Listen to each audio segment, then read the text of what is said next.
Benvenuti alla seconda parte del nostro notiziario, ora il calcio. Non basta l'orgoglio, il Mantova sfiora la vittoria con il Rimini, al Martelli finisce 2-2, la cronaca.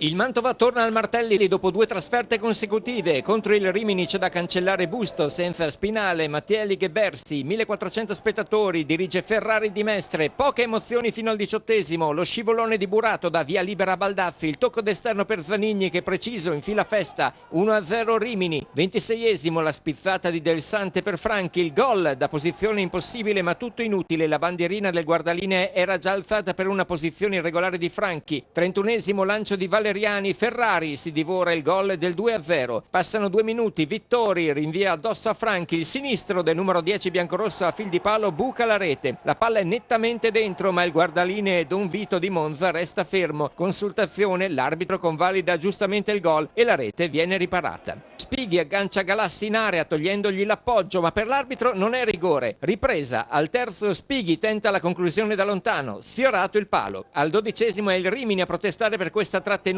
su Zanigni da parte di Vecchi. L'arbitro vede un fallo di Zanigni, mister D'Angelo protesta, allontanato. Ancora il numero 9 riminese protagonista, servito da Valeriani, scheggia la traversa. Nel momento migliore dei romagnoli ecco il Mantova, sull'angolo di Cerone Del Sante fa la sponda per Vecchi che tutto solo mette nel sacco. Vecchi ancora in evidenza quando salva sulla linea un tiro di Baldazzi. Breccia biancorossa con Franchi, il tiro non potente accarezza il palo, quindi Scotti fa il miracolo sul colpo di testa di Del Sante e nel secondo dei 4 minuti di recupero da un rinvio sbagliato di Cerone nasce l'azione del pari a firma del nuovo entrato Morga. Il Rimini si salva in extremis, finisce 2-2.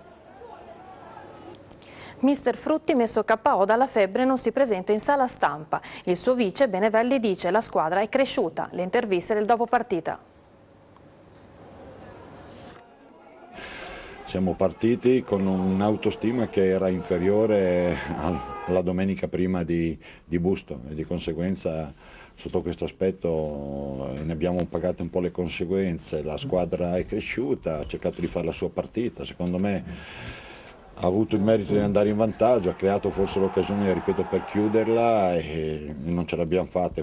No, ho tirato, ho visto la palla entrare, poi mi sono rivoltato perché si sono fermati tutti, ho visto la palla fuori, ho detto ma com'è possibile?